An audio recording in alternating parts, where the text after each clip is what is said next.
I want you to close your eyes for a second and just imagine the atmosphere. It's Yeah. April 1945. The Thousand-Year Reich, this empire that was supposed to last for centuries, has barely made it 12 years. Not even that, yeah. And now, it is just dissolving into dust. You've got the Western Allies crossing the Elbe, closing in from one side. And from the east, the Soviet Red Army is just smashing its way through Berlin, street by street. Cellar by cellar. Cellar by cellar, tank by tank. It's the definition of a Götterdämmerung, the twilight of the gods. I mean, total collapse. Exactly. And right in the center of this collapsing world, deep beneath the garden of the Reich Chancellery in Berlin, there's this concrete tomb, the Führer bunker. Now, today, we're not just talking about the history of those final days. We're talking about the lens through which most of the modern world visualizes them. Yeah. The 2004 film Downfall. Or Der Untergang. A film that, I mean, it really did fundamentally change the way we picture the end of World War II. It's the source of 1,000 internet memes, sure. But it's also a piece of cinema that took a massive risk. What was the risk? It tried to portray the human side of a monster. And that is our mission for this deep dive. We're going to unpack the film scene by scene, but we're going to hold it up against the cold, hard, historical reality.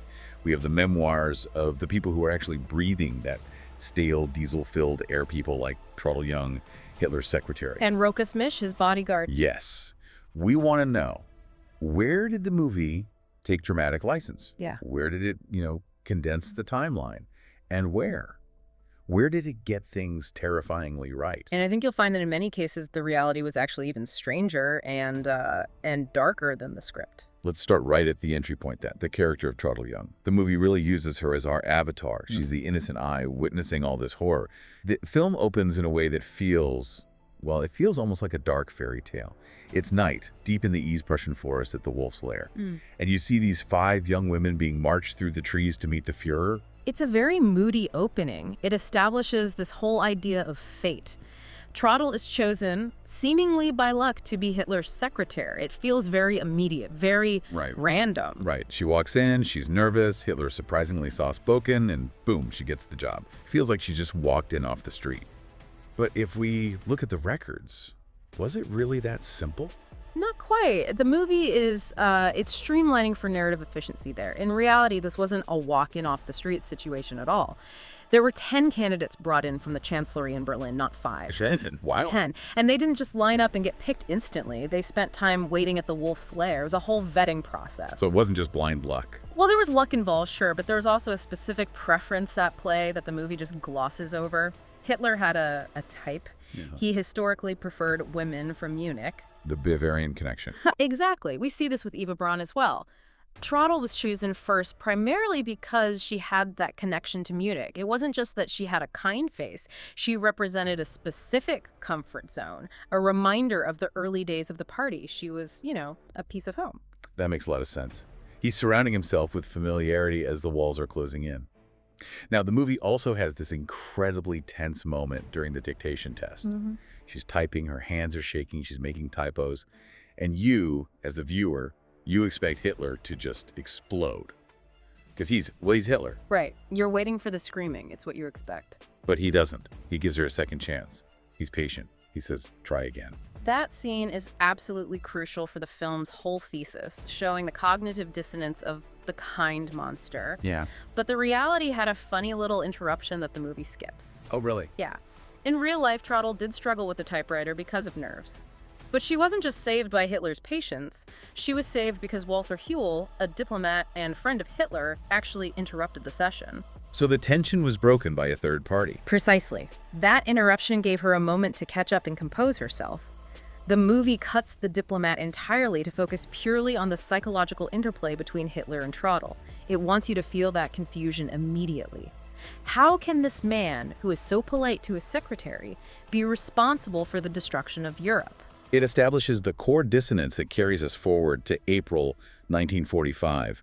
The movie jumps ahead 2.5 years. We're in Berlin. It's April 20th. Hitler's 56th birthday. The worst birthday party in history, I have to imagine. The Soviets are at the gates. They're just pummeling the city with artillery, those terrifying Katyusha rockets. But inside the bunker, the leadership is trying to pretend everything is normal. A grim party. And this is where we get our first real look at Hitler's physical state. And honestly, in the movie, he looks like a complete wreck. He does.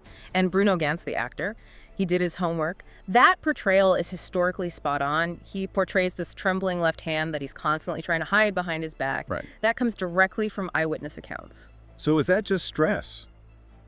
Or was it something medical? Most historians and medical observers at the time, including Dr. Morell, his personal physician, they believed it was Parkinson's disease. It primarily affected his left side. Albert Speer, the Minister of Armaments, described Hitler during this time as shriveling up like an old man. Speer's description in his memoirs is pretty graphic, isn't it? He talks about Hitler's feet shuffling, his uniform, which was usually pristine, being stained with food spills. It's such a sharp contrast to the propaganda images the world was used to. The movie captures that physical deterioration perfectly. He's not the dynamic orator from the rallies anymore. He's a physical shell of a man. And he's hiding in a hole. Let's talk about the geography of the bunker, because I think people visualize it as just one big room, but it was actually a whole complex, right? Right. And you have to understand the layout to understand the psychology of the place. There were two distinct sections. You had the Vorbunker, which was the upper bunker. This was a bit more domestic, if you can even use that word. That's what the kitchen was, the dining room, supply rooms. And later on, the Goebbels family moved in there. And then you go deeper. Then you go down a flight of stairs to the Führer bunker. That's the lower level. That's where the power was, or what was left of it. Hitler's quarters, the map room, the conference room. And you have to remember, this whole thing is built below the water table in Berlin. Oh, wow. So it's not just dark, it's wet. Constantly damp. Yeah. The concrete was literally sweating. And they had a diesel generator running 24/7 just to keep the lights on and the air cycling. So just imagine the sensory experience, the constant smell of diesel fumes, damp concrete, unwashed bodies because showers were scarce, and just the smell of fear. It must have been a sensory nightmare. The movie does a great job of showing people moving through these tight spaces. There's a scene where Albert Speer comes to say goodbye, and he has to navigate this maze. Yes, and the tracking of his movement from the guard hall, through the corridor lounge, past the generator room, into the conference room, that's all accurate to the actual blueprints of the Chancellery. It really gives you that sense of being trapped. But there is one person in that background who is oddly sidelined in the movie. Who's that? Martin Bormann. In the film, you see him sort of passed out or drunk in the background in a few shots. Yeah, just sort of lurking. Exactly. But in reality, Bormann was the gatekeeper. He controlled who got to see Hitler. He wielded immense power, even in the bunker. He was the one filtering all the information that reached the Führer. The movie sidelines him a bit to focus on the military generals, but Bormann was this massive, suffocating presence in that atmosphere. Speaking of the military generals, we absolutely have to talk about the scene. The meme. The meme. The scene that has been parodied a million times on the internet. Hitler in a map room, just shaking with rage. But let's look at the context right before the explosion. Hitler is moving these little flags on the map. He's talking about Steiner's assault. General Felix Steiner. Hitler had ordered him to take his army detachment and launch a massive pincer movement to save Berlin. It was a complete fantasy. And the generals in the room, Jodl, Krebs, Bergdorf, they look terrified. They know something Hitler doesn't or refuses to admit. They know the 9th Army is encircled. They know the 12th Army can't possibly move. And they know Steiner doesn't have the men. He barely has a functional unit, let alone an army capable of lifting the siege of a major city. So the movie builds this incredible tension. The generals are just too scared to speak. Finally, they admit it. Steiner didn't attack, and then the pencil throw, the screaming, "These generals are cowards and traitors." It's iconic cinema. But did it actually happen like that? This is where history gets a little choose your own adventure depending on whose account you prioritize. Okay, lay out the options for me. So option A is the version by historian Joachim Fest. The movie relies very heavily on his book Inside Hitler's Bunker. In Fest's account, it happened exactly like the film shows, a massive tantrum. Hitler leaping from his chair, throwing the colored pencils, screaming that he's been betrayed, crying tears of frustration. So that's the movie version. It's dramatic, it's loud, it's cinematic. Yes, and it ends with him finally admitting the war is lost and saying that he will shoot himself. But there are other witnesses who dispute the volume. Right. Option B is Traudl Junge. She was physically outside the room. She says in her memoirs that she heard voices rising and falling and she heard shouting, but she couldn't make out the specific words. She didn't see the visual drama inside the room. And option C. Option C comes from Rokas Misch, the bodyguard. He was the guy manning the switchboard. In an interview much later in life, he explicitly said, "That crazy screaming scene never happened." He called the bunker a death bunker where people whispered. He said when military matters were discussed, it was usually with quiet resignation. So Mish says it was a quiet, whispered defeat, and the movie gives us this massive explosion of rage. Correct. But here is why the movie's choice is defensible and perhaps even necessary. Even if the volume wasn't out of 10, the emotional truth of that meeting was the breakdown. That was the moment Hitler finally voiced what everyone in that room knew. The war is lost. Whether he screamed it or whispered it, the psychological impact on the staff was the equivalent of an explosion. It broke the spell. It's the turning point. After that scene, the energy really shifts from defense to how do we die?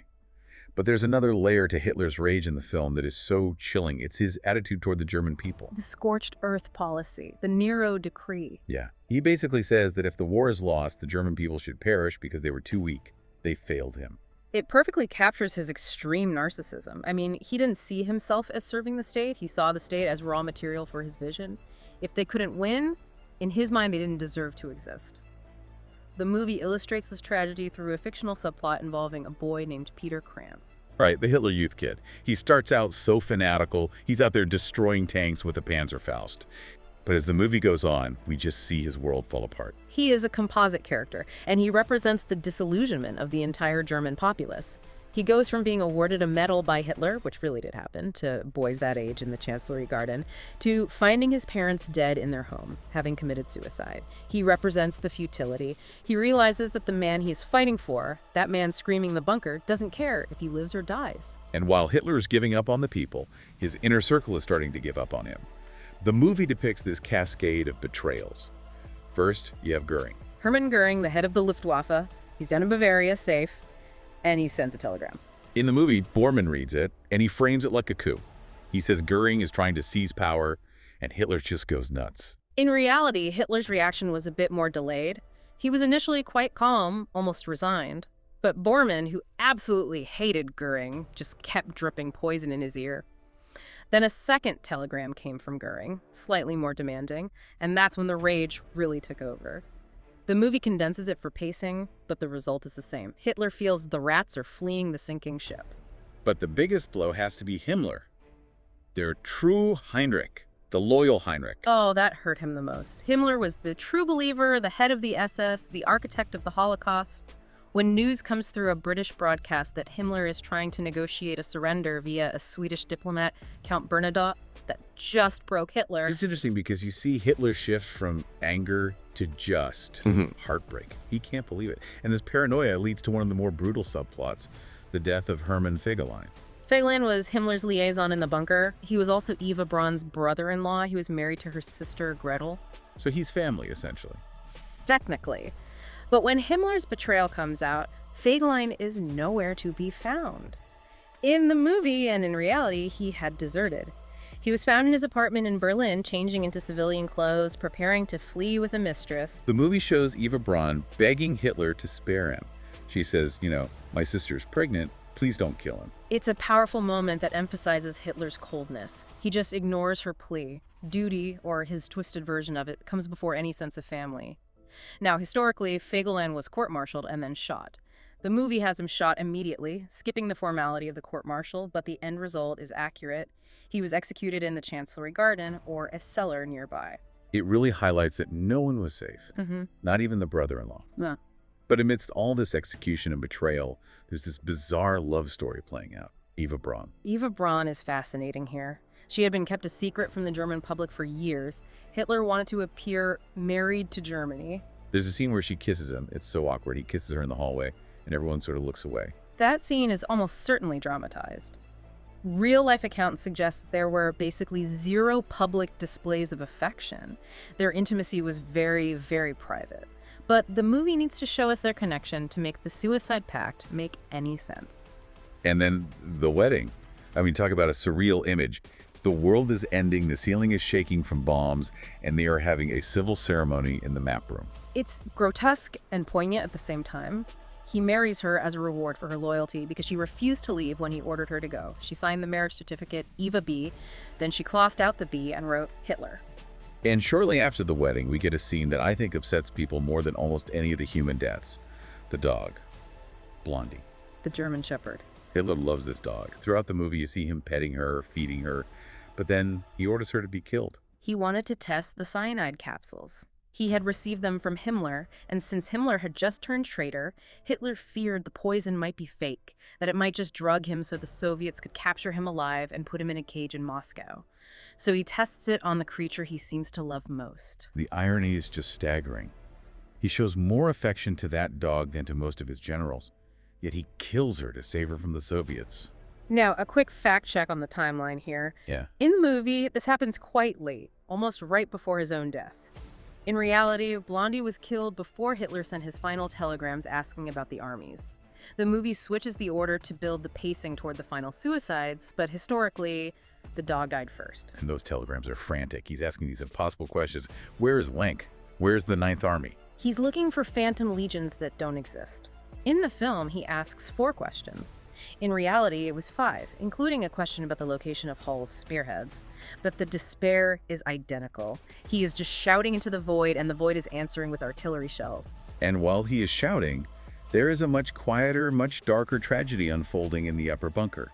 The Goebbels family. This is truly the heart of darkness in the story, Magda Goebbels. She is terrifying in the film. She refuses to let her children survive. She says there is no place for them in a world without National Socialism. She was a true fanatic. And the movie creates this heartbreaking contrast. You have the children, they're innocent, they're singing songs for Uncle Hitler, completely unaware that their parents are planning to murder them. The scene where she kills them. Yeah? It is incredibly hard to watch. She goes from bed to bed. In the movie, she crushes a capsule between their teeth while they sleep. The reality was a bit more clinical and perhaps even more disturbing. Magda and an SS doctor, Dr. Stumpfager, first administered morphine to sedate the children. They told them it was medicine to help them sleep. Then, once they were unconscious, they administered the cyanide in liquid form. There's a detail in the historical accounts about the oldest girl, Helga. Yes, Helga. She was 12. In the movie, she's shown staring at her mother, sensing something is wrong. She fights the medicine a little bit.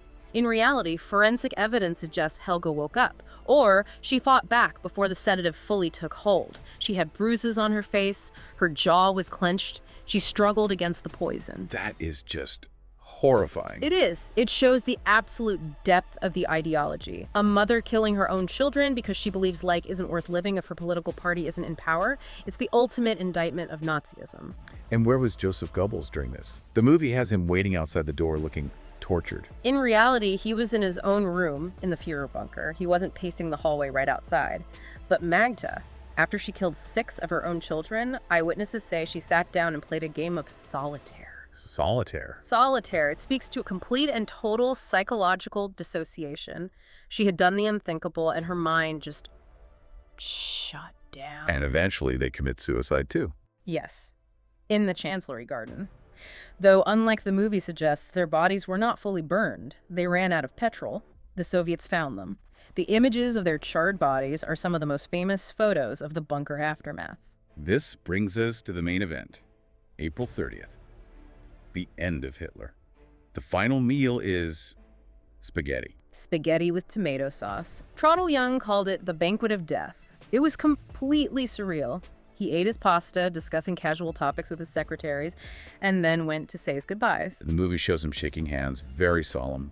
He and Eva go into the room, the door closes, we wait, and then the shot. Now, Traudl Junge claims she heard the shot. She says it echoed through the bunker. But historians are pretty skeptical. You have to remember there were heavy steel doors, a loud diesel generator running, and constant shelling outside. It is very likely she didn't hear a thing, but in her memory, that sound marked the end. The movie shows the aftermath, the bodies. Hitler shot himself in the temple and also took cyanide. Eva just took the poison. Correct. And then the rush to burn the bodies. This is a gruesome but accurate detail. They dragged them up the stairs to a shell crater in the garden, but they didn't have enough petrol. They were running out of gas even for the funeral pyre. Exactly. They had to scavenge fuel from damaged vehicles in the area. Russian accounts confirm the bodies were only partially burned. It was a messy, undignified end. And the few remaining loyalists standing at the edge of the trench, giving one final Sieg Heil over the burning bodies. It's such a powerful image of fanatical loyalty to the bitter, bitter end. With Hitler dead, the spell finally breaks. And we move to the final act, the escape. Breakout. It's just chaos, Generals are surrendering. People are running through the subway tunnels. We see Traudl trying to get away. But I want to focus on one character who acts as a sort of moral compass in the movie. Dr. Ernst-Günther Schenck. Ah, yes. Dr. Schenck. Throughout the film, he's the good doctor. He's running around saving civilians, ignoring orders to flee, looking horrified by the senseless death. He feels like the audience surrogate. He's the guy we root for. And this is where the movie falls into a very, very dangerous trap. This is arguably the biggest historical flaw in the entire film. It plays directly into the clean Wehrmacht, or good Nazi myth.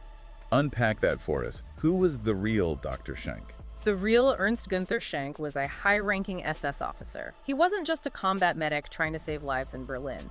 Before the bunker, he was involved in the creation of a protein sausage substitute to feed the SS troops. A sausage substitute. Yes. And how did he test it? He tested it on concentration camp prisoners at Mauthausen-Gusen. He personally oversaw experiments where prisoners were fed this substitute and nothing else. Many of them died from edema and starvation. He was directly implicated in the machinery of the Holocaust. Wow. So the movie completely just leaves all of that out. Completely. By focusing only on the last 10 days of the war, the film allows him to appear as a hero. It ignores the entire context of his war crimes. It's a critical reminder that just because someone acted decently in the final week of a war doesn't mean they weren't a monster for the previous 5 years. That is a huge omission. It changes how you view his scenes entirely. It makes you realize how careful you have to be with historical dramatizations. It does. It's the danger of the microhistory. When you zoom in too close, you lose the bigger picture. So the movie ends. We see the fate of the others. Rokas Misch is the one who finds the bodies of the generals who committed suicide. Walter Huell, the diplomat who helped Traudl in the beginning, he kills himself. And Traudl, she makes it out. She survives. She's captured by the Soviets, imprisoned for a while, and then lives a long life grappling with her past. The film ends with a clip of the real Traudl Junge, recorded shortly before her death for the documentary Blind Spot. And she says something that really, really sticks with me. She talks about Sophie Scholl. Sophie Scholl, the anti-Nazi activist who was executed in 1943, she was the exact same age as Traudl. And Traudl says she used to forgive herself because she was young. She thought, I was just a child, I didn't know. But then she saw the statue of Sophie Scholl and realized, youth was no excuse. I could have known better. It's a devastating admission. It completely dismantles the, I was just following orders, or I was just a Secretary of Defense. She admits that blindness was a choice. She chose not to see the trains, the camps, the disappearances. And that brings us back to the core question of this deep dive, the controversy of downfall. By showing Hitler eating spaghetti, petting his dog, shaking with Parkinson's, does it make him too sympathetic? I actually think it does the opposite. If you portray Hitler as a screaming supernatural demon, you make him deeply other. You make him a monster that just happened to humanity. Like a natural disaster, an earthquake. Exactly. You can't blame an earthquake. But by showing him as a pathetic, sick man who could be kind to a secretary 1 minute and order the death of millions the next, that is terrifying. It forces us to confront the fact that evil is human. It is not some external force. It comes from people. It makes the crimes worse because a human being chose to do them. Precisely. Downfall nails the what and the where with incredible accuracy, even if it fudges the timeline here and there. But its greatest achievement is that uncomfortable mirror it holds up. So as you digest all of this, the bunker, the betrayals, the dog, the spaghetti, I want to leave you with a thought. When we look at history, we often look for the monsters because they're easier to spot. But maybe we should be looking closer at the normal people standing next to them. The secretaries, the doctors, the ones who just kept the lights on. Exactly. What would you have done in that bunker? It's a question none of us really want to answer. The one we should probably ask. This has been The Deep Dive. Thanks for listening.